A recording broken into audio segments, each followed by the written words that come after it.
They played themselves. Simple as that. You know, we've been following the decline of games media on this channel for over a year now, and it's because I find it absolutely fascinating. Because from my perspective, these guys have all the tools at their disposal to be as successful as possible. Far more successful than I could ever be, but they don't wield it with any real conviction. In most cases, it's wielded with ego more than anything else. They have the access, they have the experience, they have the pipelines, the platform. They used to have the audience, but they don't have that anymore. The reader, the gamer, the people that they need to be able to have a job in the first place, they became insignificant to them, or an enemy in some cases. And when you turn your back on the people that keep you employed, well, you find yourself unemployed. Odd how that works.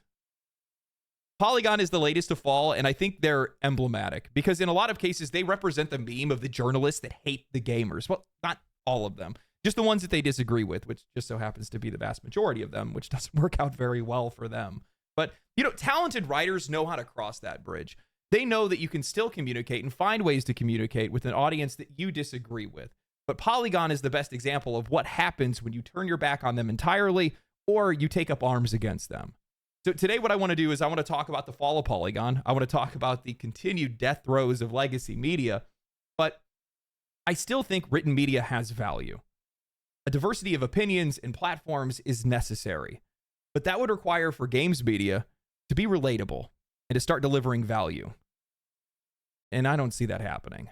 Polygon has been sold off to Valnet. Most of its staff has been laid off. Only a few senior staff remain. May their Doom 2016 gameplay video live on as a testament to their contributions to this industry. While it may come as a shock to some, it shouldn't, especially given how severe the layoffs have been across gaming media. Anyone who's been paying attention could have seen this coming. The entire writing staff announced their exits on Blue Sky, which tells you everything that you need to know. And in the eyes of many gamers, this wasn't a tragedy. It was a long overdue correction. I'm just going to say it. Nobody reads gaming articles like they used to. I've documented this decline before, but it's worth reiterating just how far these platforms have fallen. Legacy sites like IGN, Kotaku, PC Gamer, GameSpot, Polygon, all of them started their descent around 2014. And they had a steep decline after 2018 that they never bounced back from. In the eyes of the players, these sites have stopped being informative. They've stopped being relatable. They started pushing wedge issues, parroting PR talking points, and outright alienating the very people who once supported them. Most articles now feel like sanitized marketing or worse, ideological messaging wrapped in clickbait headlines. And year after year, we've watched as these sites have consolidated, laid off, or pivoted to something completely irrelevant in a desperate attempt to stay relevant. And I think that no other outlet better represents that downfall than Polygon. When Polygon launched in 2012, it was ambitious. They wanted to be more than just a review site. They wanted to set a standard, uncensored opinions, long-form journalism, video documentaries, cultural think pieces, and for a while, it worked. Their earlier reviews were sharp, polished, and well-written. They gave you far more than you asked for, but you read it anyway because it was damn good content. In a lot of ways, some of their earlier writing reflects what we see in video reviews and commentary today, introspective takes on how playing a game makes you feel, what it reminds you of, what you wished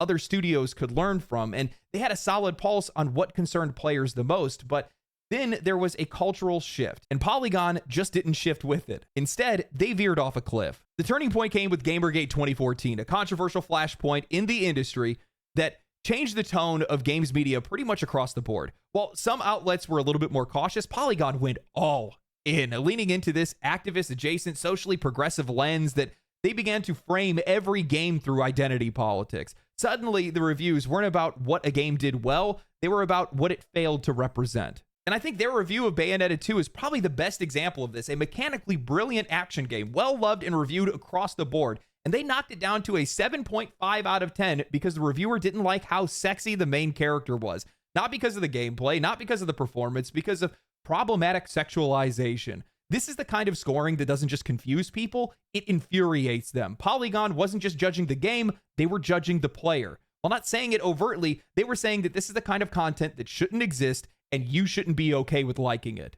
Then came their review of Kingdom Come Deliverance, where they called the game woefully bland and claimed that women in the game seem to only have three functions. They either perform as two-dimensional sex objects, fetch water from a river, or do needlepoint. Ignoring the setting, 15th century Bohemia, ignoring Teresa, the woman that saves your life, protects you, and then shares one of the most emotionally grounded relationships that are in the game, ignoring the historical context entirely, because it didn't fit the narrative that they wanted to push. A game that prided itself on historical accuracy needed to bend itself to popular media trends and revisionism instead of just letting it exist as a contrast to how far we've come as people and as a civilization. I don't think these outlets or these writers understand the kind of damage that this approach does. Not only does it do damage to their own credibility, but it does it to the games themselves. Contrast matters. Games that are exploring historical themes or history itself should be able to present that world as it was, not as they wish it would have been.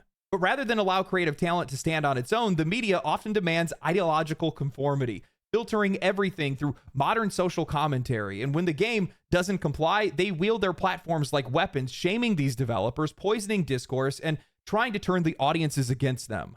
Final Fantasy XVI went through the exact same thing. Square Enix wanted to tell a grounded Northern European-inspired fantasy story, but when the director explained that excessive diversity would conflict with the game's lore and tone, he was met with headlines like, Final Fantasy XVI dev has a terrible answer for why the game is so white, or Final Fantasy XVI has no business abiding by historical realism. This wasn't coverage, it was a correction, a demand that even fiction needs to submit to ideological vetting. I think that these developers should have the freedom to create without being publicly shamed for not fulfilling someone else's social agenda. Not every game has to represent everyone, and not every creative decision is a political statement. And to be fair, I can already hear the counter argument that players have mounted pressure campaigns to pushing back against what they view as forced representation or initiatives that they don't agree with, but there is a difference between market feedback and institutional pressure. One affects sales, the other shapes perception. The media controls how these games are framed and who sees them. When they start pushing ideology over insight, it stops being criticism and it starts becoming coercion. What the media never seems to be able to grasp is that this outrage cuts both ways. When they pressure studios to mold games into ideological statements, it creates a backlash, not just against that game, but the very idea that these games need to carry a message. Assassin's Creed Shadows, South of Midnight, Concord, they didn't draw fire in a vacuum. The media helped build the environment where these players now push back. You kept shaping the discourse. Don't be surprised when the discourse shapes you right back. For every action, there is an equal and opposite reaction. I mean, this is the reason why Polygon and many of these other media outlets have lost their relevance over time, and it's because in the eyes of players, they've become an oppositional force that is using their platforms to pressure studios to make changes, not for the players, but for themselves. And that's all been proven with recent statements made by Daniel Varva, the creator of Kingdom Come Deliverance.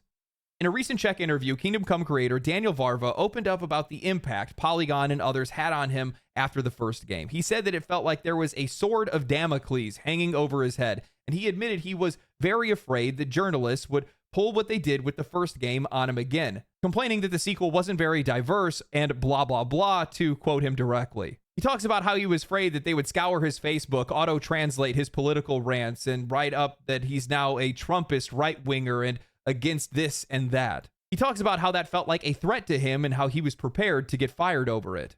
That is the legacy of Polygon, not just irrelevant articles, fear, self-censorship, development choices made out of survival, not creativity. You can have your opinions on Varva, the choices that he's made and the things that he said. However, this is what happens when coverage turns into punishment, when the writers think that they are moral arbiters instead of critics, when review sites become political weapons instead of industry observers. When the players see the media wield this sort of influence, when they see them fail to represent them, what do you think the end result of that is going to be? And it's not like they've only done this once. They've been doing it the entire time with articles like Yakuza examines masculinity with care but leaves women behind. God of War director on toxic masculinity and why Kratos has to change. Gaming's toxic men.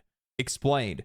Why are game companies so afraid of politics in their games? You watch as their coverage turns from criticizing the industry to criticizing the audience for not agreeing with them. At first, it's a couple of studios that are the issue, and then it's everyone except them is the issue. And you can't expect your readers to want to stick around for that, nor be supportive of you or your industry.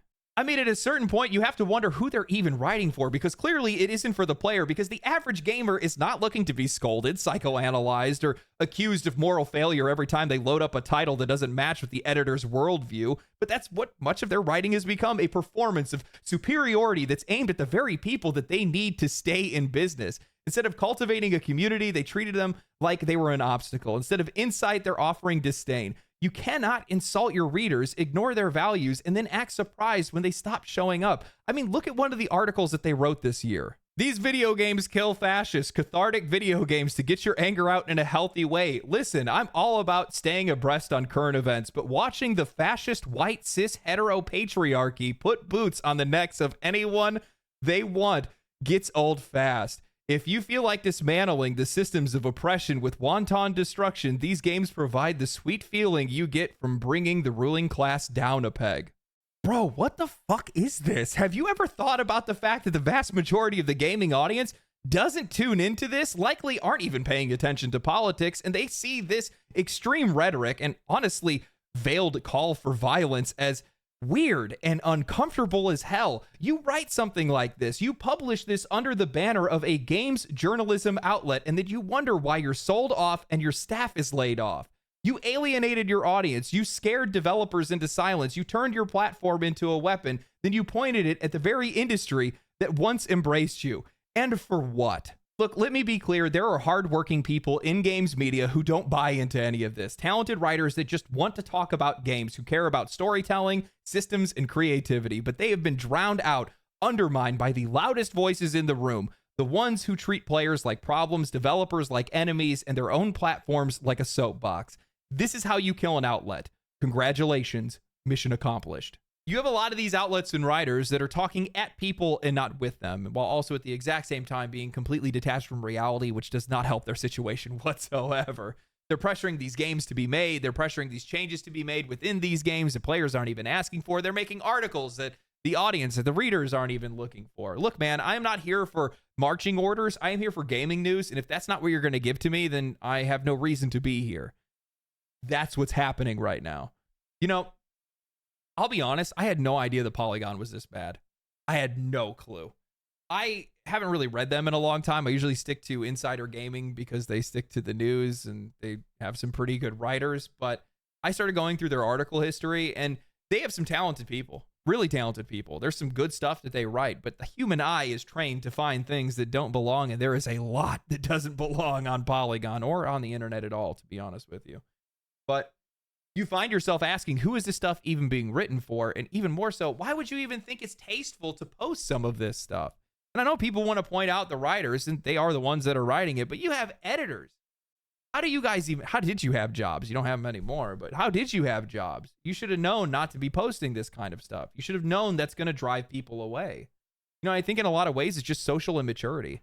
That if you disagree with someone on anything, they have to be the enemy. End of story. That's just where this goes. And you can't include their perspective in good faith because, well, it has to be vilified. It has to be demonized. And you're not going to keep an audience that way. And you're definitely not going to be making any money that way. And I think that the industry, I think that these outlets did the same thing that the industry essentially did, which is post Gamergate, they abandoned the initial audience that they had in search for this wider audience that they believed that was out there that had shared values, but it just doesn't exist. That's just not out there. You know, they have to come to the sobering reality that no matter how much you don't agree with your audience, how vile, how vitriolic, how abhorrent they are, you have to find a middle ground with them. That's it. You have to find a way to be able to reach them. And I know that people are going to point it out and say, well, oh, LD, look how the gaming audience is. These guys do the exact same thing. They pressure these companies. They use social controversy and things of that sort. It doesn't matter. Guys, I'm just going to tell you, I'm just going to tell it to you straight. They're the ones that are paying. They're the ones that you need their attention. So either you figure out a way to be able to reach them, or you are reaching for a job application. That's it. You know, that's the thing. The media has just continued to fail to adapt to a lot of these different cultural changes. Even the way that media has been consumed over the years, a lot of that has changed, and they haven't adapted to any of that. And from my perspective, while it might be Polygon today, I think they're all going to be Polygon tomorrow. I'm sorry. Guys, we aren't just losing Polygon, we are starting to lose all of them. In an article written by Christopher Dring titled, "The Number of Video Game Articles Dropped by Over 100,000 in Q1, he writes, the top 135 video game websites published over 635 articles in Q1 this year, Press Engine data reveals. That's a drop of over 13%, or more than 100,000 articles compared to the same period in 2024. That number covers reviews, news, guides, features, and code pages, and includes websites from all around the world. A lot of the biggest drops were at guide-based productions, but there were also big declines amongst major media outlets, including IGN, GameSpot, Famitsu, and Eurogamer. The reason for this decline is no big surprise. According to Press Engine, it has seen 2,902 press contacts disappear from its database over the past 2 years. Those press contacts include amateur, part-time, and freelance journalists, but it ultimately highlights a significant drop in people writing about video games, with redundancies having hit almost every major media publication. There are other factors that are influencing the drop in video game articles, including a continued shift towards covering the biggest titles, a decision driven by changes to Google's search engine. 100,000 fewer articles and nearly 3,000 fewer press contacts is a dramatic shift, but let's not pretend like this is coming out of nowhere. That 13% is a symptom, not a disease. The audience is gone, the content isn't landing, and thanks to the changes in Google's search algorithms prioritizing the biggest names, unless you're IGN, Forbes, or PC Gamer, you're basically invisible. And even then, you have to wonder, who's even reading this stuff? I'm not even saying that to be cruel, but I would be hard-pressed to name more than a dozen gaming outlets off the top of my head, let alone 135. And that's coming from somebody who actually reads this stuff. But then again, what would those missing articles have been about? While some are going to be shocked by this sudden drop, I'm definitely not. I'm wondering who's actually going to miss them. We don't need 15 articles all regurgitating the exact same press release. I've joked about this before, the media using return to form like it's a summoning spell every time a new game that they like flops, but that's the reality. The same quote, same take, same structure, barely any variation. Take the Grand Theft Auto 6 delay. It was everywhere, but not a single outlet provided anything beyond the basic announcement. No exploration of Take-Two stock dropping, no discussions about how the pressure to meet earnings forecasts could shape Rockstar's internal decisions or set a precedent across the industry. Just the same surface level reporting echoed across a dozen sites. That's not journalism, that's a carbon copy feedback loop designed to farm SEO. And of course it is, because it's all just a pipeline for ads. It's no surprise that players are tuning out. Most of these sites are unreadable without an ad blocker, autoplay videos that are blaring over text, walls of pop-ups that choke out the content. Even if you do manage to navigate that minefield, half the time a paywall is going to slam down on you mid-scroll. It's not just bad, it's an actively hostile environment for readers. So players are going elsewhere. They're turning to YouTube and streamers, Twitter and Reddit, TikTok, wherever else they can go, because at least those people are talking to them, not down to them. At least they're entertaining. At least they're authentic. At least they respect your time. You can throw a video on in the background, let it ride while you're at work or you're commuting, and you can get an actual discussion, not a barely rewritten press release that's covered in ads. Which honestly, that makes this all the more baffling that these outlets have not adapted. Videos should be their strong suit. They already write this kind of content. They should turn it into a script, do a voiceover, add some footage, post it to YouTube, Twitter, TikTok, anywhere. There is no excuse. You know, I was stunned to realize that I am catching up to Kotaku and YouTube subscribers. Me, a guy that's making videos in his spare time, closing the gap on an outlet that's been around since 2004. Polygon has 1.4 million subscribers. And sure, some of their videos actually get some pretty solid views, but they only post once or twice a month. And when they do, it's stuff that people didn't even ask for, like a lore video or a lore breakdown video on how Avowed does lore better than everybody else, a game that's already fading from memory and was widely criticized for being bad at lore. I mean, the business side of me is genuinely frustrated that these guys are sitting on a goldmine of content and they are wasting it. Skill Up and Gamerranks write articles and newsletters and then they turn it into content. Why can't they? They write multiple articles a week, convert them into videos, double dip. Instead, they cry about AI stealing their jobs and sue OpenAI, even though half of their writers are probably using ChatGPT behind the scenes to meet their deadlines by spinning up slightly different versions of what everybody else has already written.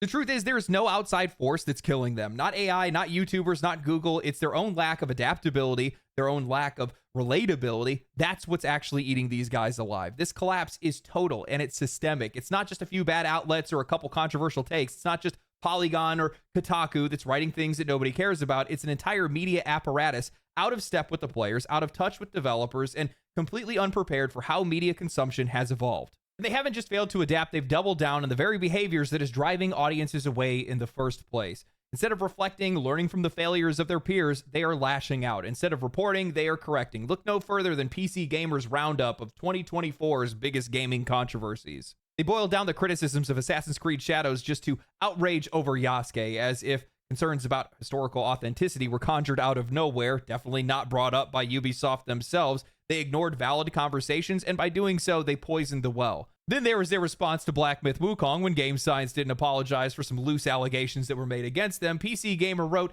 "Naturally, the usual parts of the Twitter sphere were thrilled to see a developer being so based, especially since Blackm Wukong was a hit. Proof positive that real gamers don't want politics in their games or some such. Others viewed the whole thing more as just strange and a little creepy." Then they finished with saying, "It's hard not to read the silence as a sign that Game Science feels it has nothing to apologize for." Yeah, maybe that's because they don't actually have anything to apologize for. Maybe not every developer needs to pass a moral purity test before they're allowed to ship a game. Maybe some of these studios just want to make something cool without having to grovel for forgiveness for every manufactured scandal. But instead of respecting that, the media wants to treat silence like it's an admission of guilt. And this kind of behavior is everywhere. Bias is embedded into everything. Contempt for the audience is on full display. They retreat to places like Blue Sky to avoid feedback, posting articles like gamers are terrible people and we should stop being okay with it, only to follow it up later with it's time to start trusting video game reviewers. Yeah, that trust is not coming back. Not after years of talking down to players, punishing developers, and turning the medium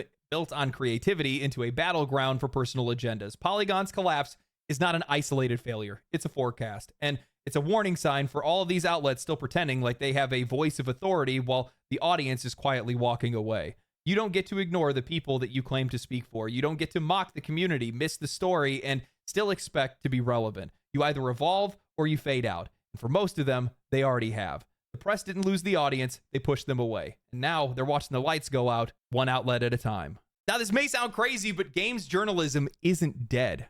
The reason why I say that is because I can bring up an article, I can cite it, I can read it word for word, and people will still engage. People will still watch the video, they'll enjoy it, they'll be entertained by it, they'll hear my opinion, the opinion of the writer, they'll come to their own opinion because it's an open dialogue, not a sermon. With so many of these outlets wanting to educate audiences instead of inform them, it's no surprise why nobody wants to listen to them. You know, we can have a conversation about how women are portrayed in games or diversity in games or whatever the hell else you want to talk about. We can do that without having to vilify the audience that you're trying to reach in the first place. It doesn't make any sense. I brought it up. The ESA reported in 2023 that 53% of gamers in the US alone are men. 72% of them are white. It is not an effective strategy to vilify a large subsection of the audience that supports you or your industry. This isn't ideology, it's just math. You can reach these people, you can talk to them, and in most cases, they'll be willing to listen. But the minute that you start using buzzwords and catchphrases and try to bring politics into the conversation is the minute that their minds turn off. They turn away from the conversation. It's not an effective way to run a business, and it is definitely not an effective way to have a conversation. These are things that these guys should be professionals at. Beyond that, written media, that's really what's dying out. And some of it has to do with attention span. Some of it has to do with a lot of the ads that are on some of these sites. You know, most of these sites don't even have a dark mode. That's so aggressive. Like, it hurts my eyes, man. Why do you do this to me? You know, if it's not on Twitter or Reddit, most people aren't going to be reading it. In a lot of cases, they're getting most of their information from YouTube videos more than anything else. You have to adapt. You have to capitalize on that. And you have to do anything other than what you're doing right now because it's not working. And to be honest with you, I don't really want all of them to go. I've said this multiple times. There's tons of writers that I like. And the minute that some of these folks start to wake up to some of this stuff is the minute things can get a little bit better. And I genuinely hope that they do. So hopefully some writers found a gleam of solid information in here or a little bit of advice that they might take into their writing or maybe they take into their YouTube career or whatever it might be. Who knows? Thank you guys for watching. If you guys did enjoy the video, share the video, like the video, comment down below. Make sure you guys subscribe to the channel so that I can go past Kotaku. Outside of that, stay cool, stay righteous, stay safe. Catch me on Twitch, and I'll smell you guys later. Peace. Family, family, family, family.